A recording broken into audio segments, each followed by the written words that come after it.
Em nosso estudo de hoje, a lição 30 do livro Encontro Marcado e tem por título Investimentos. Compreensível o espírito de previdência que induz o homem a se preservar contra a penúria.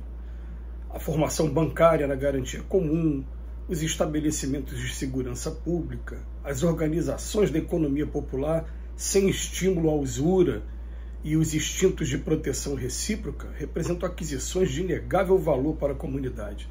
Ninguém deve menosprezar o ensejo de se resguardar contra a exigência imprevista. Essa realidade patente do plano material não é menos tangível no reino do espírito. Hoje, depositar valores da alma nas reservas da vida, considerando as nossas necessidades de amanhã. A interdependência guarda força de lei em todos os domínios do universo. Caridade é dever, porque os outros precisam de nós, também nós precisamos dos outros. Não esperes, porém, pelo poder ou pela fortuna terrestre, a fim de cumpri-la. Faze os teus investimentos de ordem moral com o que tens e com o que és. Começa agora. Cotas pequeninas de força monetária totalizam grandes créditos. Migalhas de bondade formam largos tesouros de amor. Relaciona alguma das possibilidades ao alcance de todos. Minuto de cortesia, testemunho da gentileza, momento de tolerância sem nenhum apelo à crítica, a referência amistosa, a frase encorajadora, a demonstração de entendimento, a desculpa espontânea sem presunção de superioridade, a conversação edificante, a pequenina prestação de serviço e auxílio além da obrigação.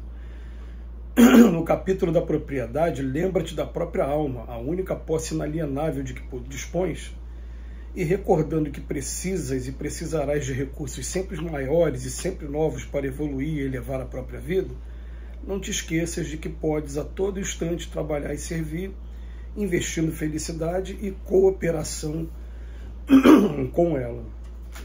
É interessante o Emmanuel tratar do tema investimento, em que todos nós, quando ouvimos falar dessa palavra, a gente pensa logo na economia e pensa logo nessa parte material, mas os espíritos, eles lembram para a gente que, olha, nós vivemos a vida material, mas nós somos espíritos imortais.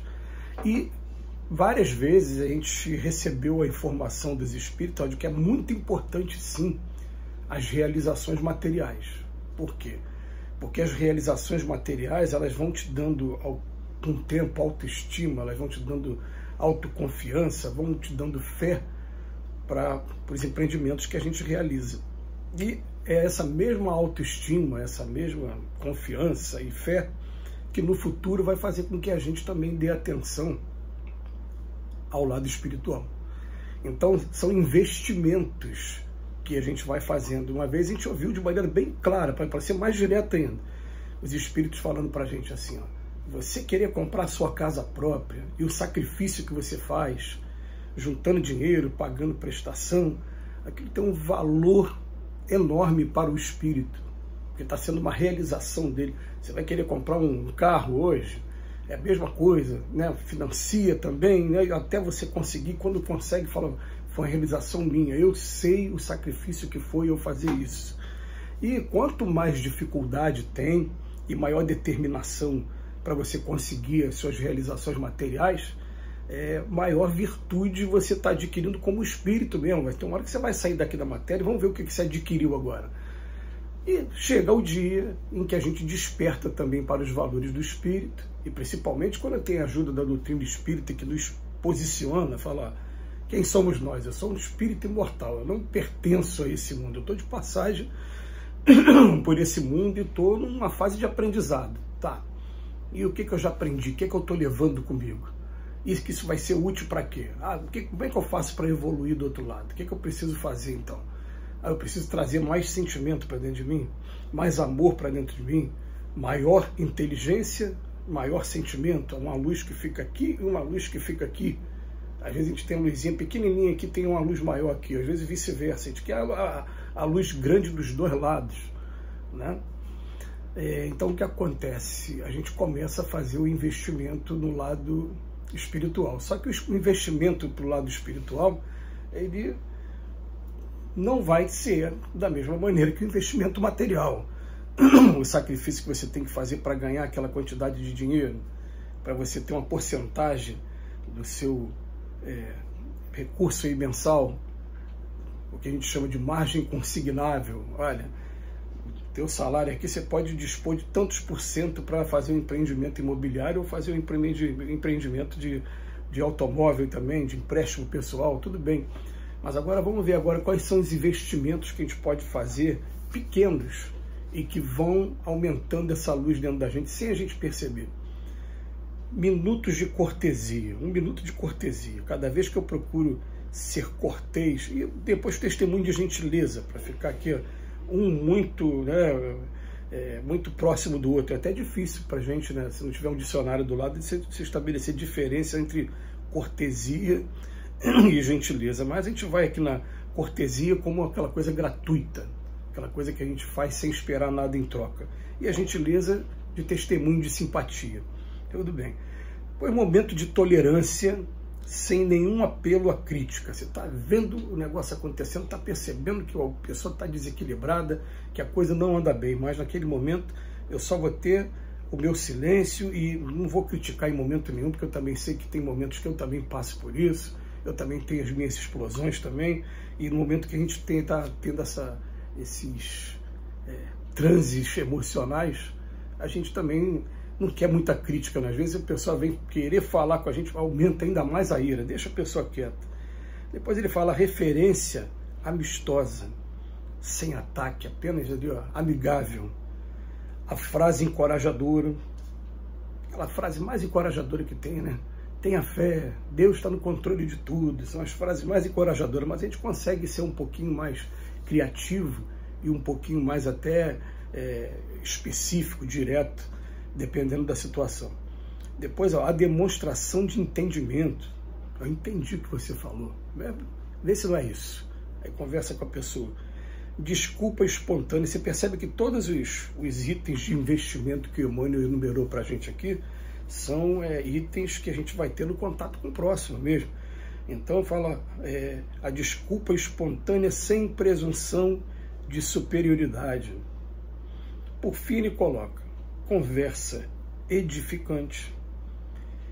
E a gente ainda apelando para o humor e para a terapia do riso, a gente sabe que muitas das vezes dá certo isso também. A pessoa chegar e brincar, fazer uma brincadeira, né? E quebrar aquele clima. Eu me lembro, por exemplo, vou dar um exemplo aqui, a gente tem um amigo que ele é muito brincalhão, em alguns momentos a gente acha até que ele exagera na brincadeira.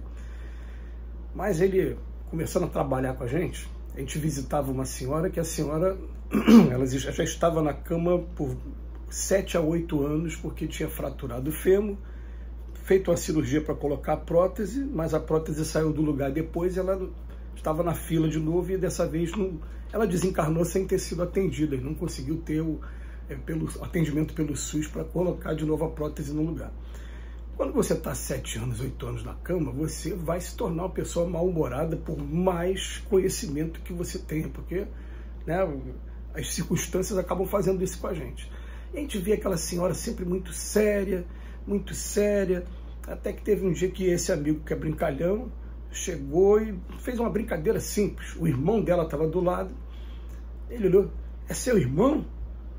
Pô, mas não parece, porque ele é muito feio, a senhora é muito bonita, não é? E na hora, ela teve uma risada inesperada. Ele poderia ficar chateado quando ele chamava de feio, mas ele entendeu na hora também que tratava-se apenas de uma terapia para fazer com que aquela senhora risse. E quando ele riu, ela riu, dali em diante ela nunca mais foi mal-humorada com a gente. Todo lugar que chegava, eu gosto daquele menino. Aí eu ficava pensando, meu Deus, então quer dizer, a terapia do riso, ela faz uma diferença, ela abre uma porta assim, a conversa edificante. É uma pequena prestação de serviço e um auxílio além da obrigação. Então vem falar pra gente, ó, a única posse inalienável de que dispões é a propriedade que a gente tem aqui da alma. A gente está sempre falando isso. A gente vai um dia desencarnar, sair daqui do corpo, e o que a gente leva com a gente é o que está aqui e aqui. Tudo isso aqui, ó, vai ficar por aí, tudo. Agora o que está aqui ninguém tira, é o tesouro onde nem os ladrões, nem as traças alcançam. Quer enriquecer isso aqui? Está aqui as dicas de investimento moral que o Emmanuel deu para a gente. Que Jesus nos abençoe hoje e sempre.